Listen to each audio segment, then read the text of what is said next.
Salam əziz şagirdlər, bildiyiniz kimi bugün Dövlət İmtahan Mərkəzi tərəfindən blok sınaq imtahanı keçirilib və həmin sınaq imtahanına tarix fənnindən hansı suallar düşüb gəlin. Həmin suallara baxaq. Bu suallar 3-cü qrupa düşmüş suallardır. Onu da qeyd edim. 31-ci sualda uyğunluğu müəyyənləşdirin qeyd olunur. 1-ci Qarabağ müharibəsi dövrü və 2-ci Qarabağ müharibəsi dövrü. Təbii ki, müharibə dövrünü soruşursa, siz ancaq həmin dövrdə baş vermiş hadisələri götürməlisiniz. 1-ci Qarabağ müharibəsi bilirsiniz ki, 1991-1994-cü illərdə olub. 2-ci Qarabağ müharibəsi isə 27 sentyabr 2020-ci ildə başlayıb və 10 noyabr 2020-ci ilə kimi davam edib. Zəngilan rayonunun düşmən tərəfindən işğal olunması 1993-cü il oktyabrın 29-u 1-ci Qarabağ müharibəsi dövrünə aiddir. Demək, 1-ə aid olacaq. Şagird də qeyd edib zaten. Hadrut qəsəbəsinin düşməndən azad olması 9 oktyabr 2020-ci il 2-ci Qarabağ müharibəsinə aiddir. Demək, 1-ə A, 2-yə B. O zaman B bəndi səhvdir, D səhvdir, Y səhvdir. Ağdərə əməliyyatı, bilirsiniz ki, uğurlu Ağdərə əməliyyatı 1992-ci ildə məhz 92-ci il 1-ci Qarabağ müharibəsi dövründə keçirilib. Demək, doğru cavabımız C bəndidir. Şagird də zaten doğru qeyd edib. Mübariz İbrahimovun milli qəhrəman adı alması 2010-cu ilə aiddir. Bu, hər iki müharibənin aralığında baş verib. Həmçinin Günnüt əməliyyatda 2018-ci ildə 1-ci və 2-ci Qarabağ müharibəsinin arasında baş verən hadisədir. 32-ci sual xəritə sualdır. Xəritədə ulduzlanmış yer görürük, İngiltərədir və o dövlətin 17-ci əsr tarixinə aid olan hadisəsini istəyir. Şagird də burada zaten doğru qeyd edib. 1621-ci ildə Səfəvi dövləti məhz Şah Abbas ingilislərlə əbədi dostluq müqaviləsi imzaladı və bu müqavilə ilə Şah Abbas Portuqalları 1622-ci ildə məhz Hörmüz körfəzindən çıxartdı ingilislərin köməyi ilə, dəstəyi ilə. Şah Sultan Hüseyn və Şah II Təhmasibin hakimiyyət dövrlərində Səfəvi dövlətinə aid ümumi cəhəti istəyir bizdən, oxşar cəhəti. Xəzərsaylı vilayətlərin ruslar tərəfindən işğal olunması 2-ci Təhmasibin dövrünə aiddir, tamamilə işğalı. Əfqanlara qarşı mübarizə aparılması, Şah Sultan Hüseyn dövründə əfqanlara qarşı mübarizə aparılıb, bilirsiniz. İstər Qəndaharı ələ keçirmək olsun, istər İsfahanı. Həmçinin Şah II Təhmasibin dövründə də Nadir xan Əfşar əfqanlara qarşı uğurlu hərbi əməliyyatlar aparıb və onları ölkədən qovub. Bu əməliyyatlar nə qədər Nadir xan Əfşar aparsa da, məhz Şah II Təhmasibin dövrünə aid olur. Ona görə doğru cavabımız B bəndidir burada. Osmanlı dövlətindən müqavilə Hüseyn imzalamayıb və yaxud da əhalinin və əmlakın siyahıya alınması məhz Hüseynin dövrünə aiddir. Hakimiyyəti dövründə Naxçıvan yaxınlığında Gürcü qüvvələrini məğlub etdi və Axıstanın taxta çıxmasına kömək etdi. Təbii ki, burada söhbət Şəmsəddin Eldənizdən gedir. 1160-da Axıstana kömək elədi, 1163-də də Gürcüləri məğlub etdi. Savalan dağı və Hilat şəhəri ətrafında baş vermiş döyüşlərin oxşarlığı 8-ci əsrin 30-cu illərində bilirsiniz baş vermiş bu döyüşlər ərəblərlə Xəzərlər arasında baş verib və birinci döyüşdə Xəzərlər, ikinci döyüşdə ərəblər qalib gəlib. 36-cı sual. Birinci Dünya müharibəsi illərində Şimali və Cənubi Azərbaycanın oxşar cəhəti. Bildiyiniz kimi 1914-1918-ci illərdə Birinci Dünya müharibəsi baş verib və bu ərəfədə Şimali və Cənubi Azərbaycanda bu dövrdə nə baş verib? Muxtariyyət uğrunda mübarizə. Bəli, hər iki, yəni həm Azərbaycanın şimalında, həm cənubunda muxtariyyət uğrunda mübarizə gedirdi ciddi şəkildə. Bir düzdür. Demək, A bəndi, B bəndi səhvdir. İngilis qoşunlarının ölkəyə daxil olması, bəli, 1918-ci ilin yanvarında ingilislər Cənubi Azərbaycana daxil oldular. Daha sonra AXC-yə qarşı bilirsiniz mübarizə aparmaq üçün 1918-ci ilin avqustunda general Deniz Tervilinin başçılığından ingilislər Bakıya, Şimali Azərbaycana gəlmişdilər. Yəni həm Cənubi Azərbaycan, həm də Şimali Azərbaycana ingilislər daxil olub Birinci Dünya müharibəsi dövründə 2-də düzdür. Milli hökumətin təşkil olunması AXC Birinci Dünya müharibəsi dövründə yaransa da 1918-ci ilin 28 mayında, amma Cənubi Azərbaycanda Şeyx Məhəmməd Xiyabaninin qurduğu hökumət 1920-ci ilin 23 iyununda yaranıb və bu da 1-ci Dünya müharibəsi dövrünə aid olmur. Demək 3 səhvdir. Osmanlı qoşunlarının daxil olması, bəli, Osmanlılar da 1914-cü ildə 1-ci Dünya müharibəsi dövründə həm Şimali Azərbaycan, həm də Cənubi Azərbaycan daxil olublar. Doğru cavabımız Y bəndi olacaq və şagird də doğru qeyd edib. Şeyx Heydərin vaxtında Səfəviləri qazi və sufi dəstələri formasında təşkil etdi. 83-87-ci illərdə Şirvana və Dağıstana uğurlu yürüşlər etdi və onun bu tədbirləri Ağqoyunlar və Şirvanşahların ona qarşı ittifaq qurmasına gətirib çıxartdı. Sultan Yaqub və Şirvanşah Fərrux Yasar 1488-ci ildə bilirsiniz ki, Şahdağ döyüşündə Heydəri məğlub etdilər və öldürdülər. Səfəvi dövlətini İsmail yaradıb bilirsiniz. Şirvanşahlarla Qaraqoyunlar Heydər yox, Cüneydə qarşı ittifaq qurublar. Osmanlıların yürüşü yanlışdır. Doğru cavabımız D bəndi olacaq. Mir Möhsün Nəvvab tərəfindən Usul Cədid məktəbi Şamaxıda yox, məhz bilirsiniz Şuşada, Qarabağda açılıb. Doğru cavabımız B bəndi olacaq. Daha sonra 39-cu sual. Şeyx Üveysin Təbrizi tutması Azərbaycanın böyük bir hissəsinin Cəlalirlərə tabi olması, bəli, 1359-cu ildə düzdür. 1. Cənubi Azərbaycana yürüş etdi, İlxanilər süqut etdi, bəli, 1357-ci ildə. Bu da düzdür. 1, 2. Əmir Teymur Şirvana qoşun yeritdi və İbrahim taxta çıxdı. Bu səhvdir, bilirsiniz. Bu əlaqəsi yoxdur qətiyyən. 3 ümumiyyətlə çıxırsınız. 3 səhvdir, 1, 2 və doğru cavabımız da çıxır zaten. Teymur yürüş etdi Azərbaycana və Toxtamış Azərbaycanı tərk etdi. Bu da düzdür. Terek döyüşündə Toxtamış məğlub oldu. Qızıl Ordu zəiflədi, süqut etmədi. Qızıl Ordu 16-cı əsrin əvvəllərində süqut eləyib. Daha sonra 40-cı sualda Osmanlı Sultanı Orxan Qazinin hakimiyyət dövrü üçün səciyyəvidir. Orxan Qazi əslində sultan deyildi. İlk sultan Murad olub. Osmanlı Sultanı Orxan Qazidən sonra taxta çıxıb. Dövlətin paytaxtını Bursaya köçürüb Orxan Qazi düzdür. 1 düzdür, demək A səhvdir, B, C səhvdir. Ədirnəni fəth Murad edib Sultan Murad, 2 səhvdir zaten. Osmanlı İmperatorluğu öz qüdrətinin zirvəsinə çatıb, bu yanlışdır. Osmanlı tarixində ilk dəfə sultan titulu dediyim kimi Orxan Qaziyə aid deyil. Dövləti inzibati cəhətdən paşalıqlara və sancaqlara bölmüşdü. Bilirsiniz, Orxan Qazi həm hərbi islahat keçirdib, həm də inzibati islahat keçirdib. Azərbaycan SSR-də hərbi kommunizm və kollektivləşdirmə illərinə aid oxşar cəhət bildiyiniz kimi Azərbaycan SSR-də 1920-ci ildə hərbi kommunizm və 20-ci illərin sonunda 29-cu ildən kollektivləşdirmə siyasəti yürüdüldü və hər iki siyasət əslində belə baxanda bəli oxşarlıq təşkil edir. Fərdi kəndli təsərrüfatlar yenidən bərpa edildi, yanlışdır. Azad ticarət YİS dövrünə aiddir. Muzlu əmək YİS dövrünə aiddir. Ərzaq vergisi YİS dövrünə aiddir. Hər iki yəni həm hərbi kommunizm, həm də kollektivləşdirmə dövründə kəndlilər öz əməyinə marağı azalmışdı. Doğrudur, Y bəndi. Dəndənəkan döyüşündə Səlcuqlar məğlub etmişdilər 1040-cı ildə Qəznəyliləri, yəni 1-ə B aiddir. Qərbi Roma imperiyası üzərinə yürüş etmişdir. Avropa Hun dövləti, yəni 2-yə də C aiddir. 1-ə B, 2-yə C, A bəndi düzdür. Ərəblər uzun müddət mübarizə aparmışdı Xəzərlərlə, bəli, A bəndi. Doğru cavabımız A bəndi olacaq. Eyler-Venn diaqramına əsasən uyğunluğu müəyyən edin. Şirvanşahlar, Sacilər və Salarilər qeyd olunub. Ticarət gəmiləri bilirsiniz Salarlərə aiddir. 3-ə A aiddir.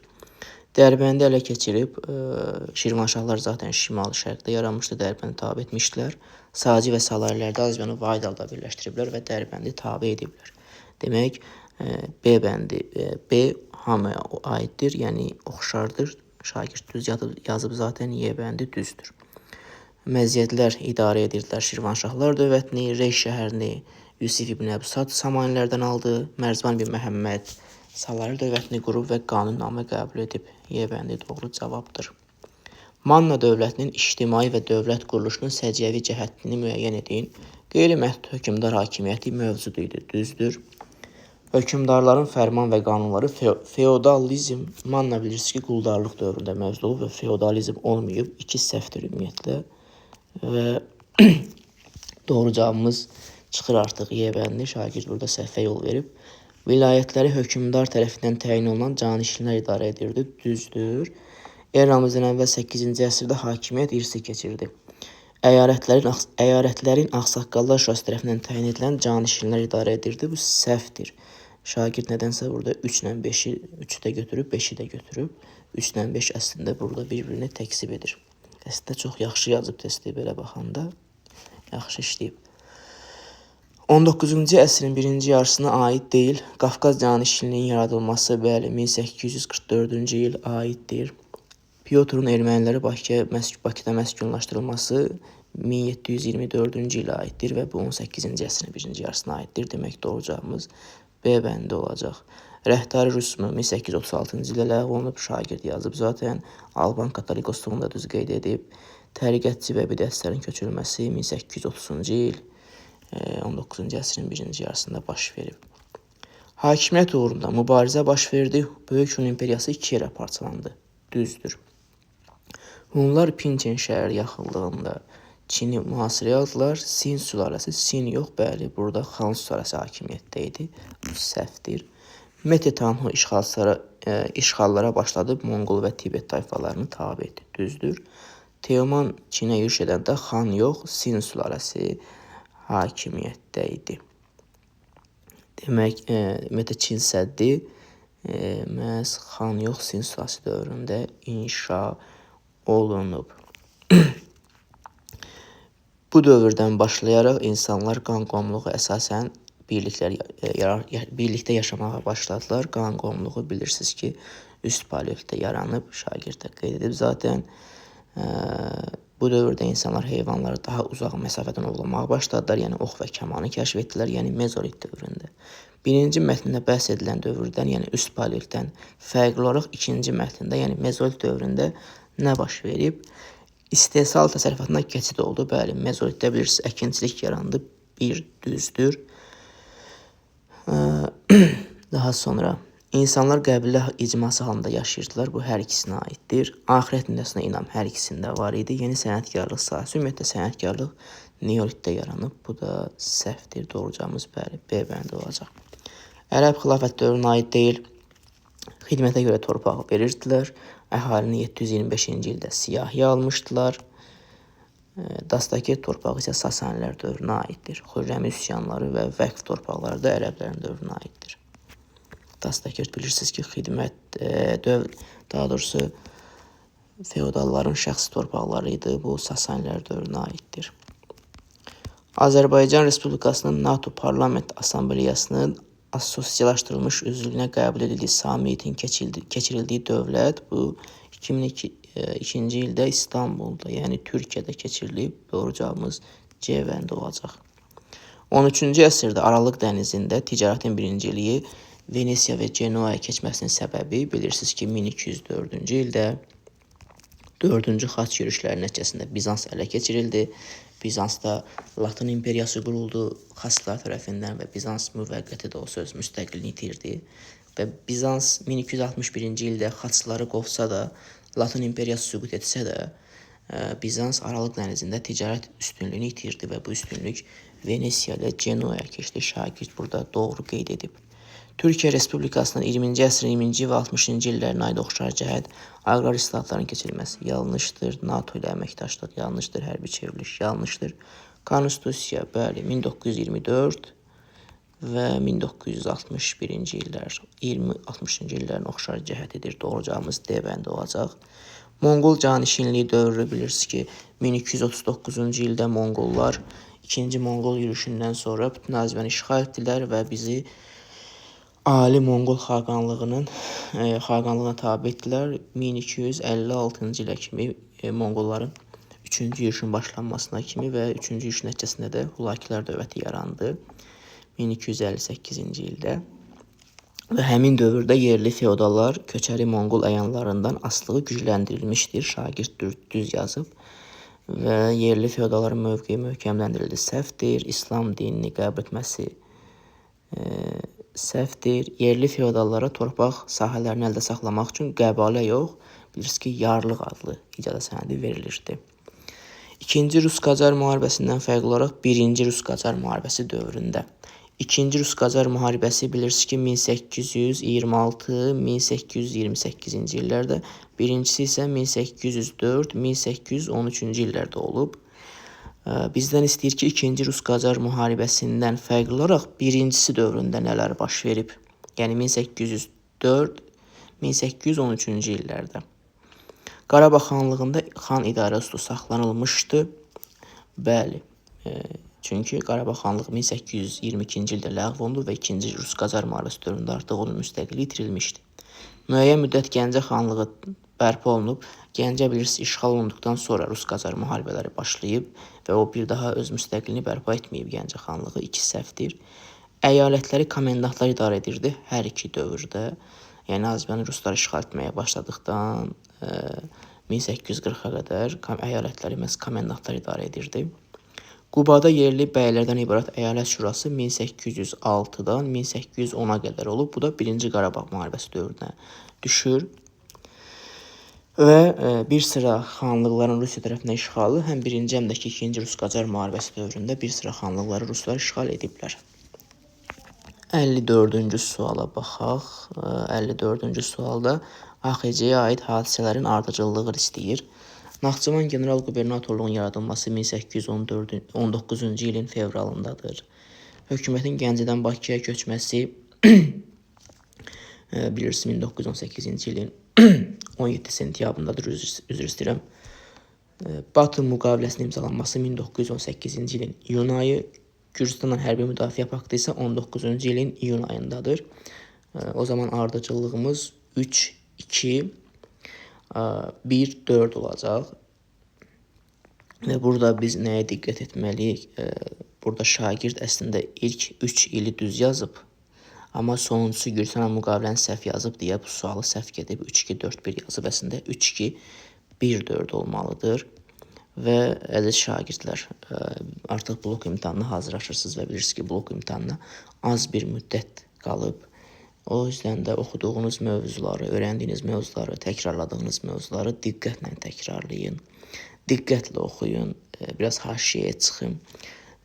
Çünki görürsünüz, bax, məsələn, 54-cü sual açıq sualdır və qapalı suallara nəzərən sizə daha çox bal verir. Və siz təsəvvür edin, bu sual sizə qəbul imtahana düşüb və siz ilk 3 hadisəni düz yazmısınız, amma 4-cü hadisəni 1918-ci ilin noyabrı qeyd edib şagird. Və bu yanlışdır. Yəni bir bəndi yanlış yazdığınız üçün sizin bütün sualınız məhz artıq səhv çıxır. Məncə buna görə kifayət qədər çox üzüləcəksiniz. Bilmədiyiniz suallara nəzərən bildiyiniz sual səhv yazmağı insana daha çox üzür. Və təbii ki, niyə də bunu səhv yazasınız. O yüzden mütləq mövzuları diqqətlə öyrənin və diqqətlə təkrarlayın. Hər bir məsələyə çox ciddi və diqqətli yanaşın. İnşallah nəticəniz də yaxşı olar Allahın izni ilə. Klassik feodalizm dövründə yaranmış dövlətlər. Bizans imperiyası bilirsiniz 395-də yaranır. Ümumiyyətlə klassik feodalizm bilirsiniz ki 11-15-ci əsrləri əhatə edir. Bizans isə 4-cü əsrdə yaranıb və bu erkən orta əsrlər dövrüdür. Teymurlər dövləti 1370-ci ildə 14-cü əsrdə yaranıb. Bu klassik feodalizm dövrünə aiddir. Demək 2 düzdür. Şagird düz yazıb. Dehli Sultanlığı 1206-cı ildə 13-cü əsrdə, bu da klassik feodalizm dövründə yaranıb. Böyük Moğol dövləti isə 1326 yox, 1526-cı ildə yaranıb. Yenə də şagirdin buradakı diqqətsizliyi sualın səhv olmasına gətirib çıxartdır. Yəni 16-cı əsr artıq klassik feodalizm dövrünə daxil deyil. Frank imperiyası da 8-ci əsr klassik feodalizm dövrünə aid olmur. Demək, doğru cavabımız təkcə 2 və 3 olacaq. Şimali Azərbaycanda komendant idarəüstü dövründən fərqli olaraq Qafqaz canişinliyi dövrü üçün səciyyəvidir. Komendant idarəüstü 19-cu əsrin əvvəllərindən başlayaraq 1840-a qədər. Bilirsiniz, Ruslar Azərbaycan torpaqlarını hissə-hissə işğal edib həmin ərazilərdə komendant idarəüstü qururdular və bu 1840-a qədər davam etdi. 1840-cı ildə komendant idarəüstü ləğv olundu. Qafqaz canişinliyi isə 1844-cü ildə yaradılıb. Və bizdən Qafqaz canişinliyi dövrünə aid olanı istəyir. Rusiya müstəmləkəçilik əleyhinə üsyanlar 19-cu əsrin 30-cu illərində baş verib, bilirsiniz, Carbalakan, Lənkəran, Quba, Şəki üsyanları. Yəni bu komendant idarəüstü dövrünə aiddir, demək bir səhvdir. İrəvan quberniyası 1849-da yaranıb. yəni düzdür, canişinlik dövrünə aiddir. Şəriət məhkəmələri hər iki dövrdə var. Sahibkar kəndləri mülkədar tabelisi oldu 1846-cı il reskripti ilə. Bu da məhz 4 canişinlik dövrünə aiddir. Dövlət kəndlərin köçmək hüququnun mövcud olması məhz 1853-ə qədər mövcud idi. 53-də isə ləğv olundu. Demək ki, bu da həm canişinlik dövrünə düşür, həm də komendantlıq dövrünə və 5 səhvdir. Doğru cavabımız 2 və 4 olacaq. 57-ci sual. Rusiya 1905, 1858, 1844 Amurun sol ərazisini özünə qatdı. Ayqun müqaviləsindən 1858-də düzdür. Birinci Rus inqilabı baş verdi 1905-ci ildə. Bəli, bunu da düz yazıb. Məhkəmə islahatı keçirildi 1864-də. Bu ümumiyyətlə aid deyil. Qafqaz canişinliyi 1844, 3-ə də D uyğundur. Bu da düz yazıb. Şimali Qafqazı işğal etdi 1864-də. Bu da heç birinə aid deyil. Xalq tribunu seçilən Tiberi Qıraq. Burada ümumiyyətlə Tiberi və Qay Qıraqın bilirsiniz, xalq tribunu seçildikdən sonra apardıqları islahatlardan gedir. Məhz bu mətndə bu situasiya sualında söhbət və qeyd olunur ki, mənbədə haqqında bəhs edilən qanun qəbul edildiyi zaman Romada hansı idarəçilik forması mövcud idi? Bilirsiniz, Tiberi Qıraq eramızdan əvvəl 133, Qay Qıraq isə 123-cü illərdə məhz bu islahatları keçiriblər və həmin dövrdə Romada respublika dövrü idi. 509-cu ildə yaranmışdı eramızdan əvvəl və eramızdan əvvəl 27-yə qədər mövcud olub. Düz yazıb zaten şagird. Qəbul edilmiş aqrar qanuna əsasən yoxsullar və varlılar Romalılarla bağlı həyata keçirilməsi, yoxsul və varlı Romalılarla bağlı hansı islahatların həyata keçirilməsi nəzərdə tutulurdu?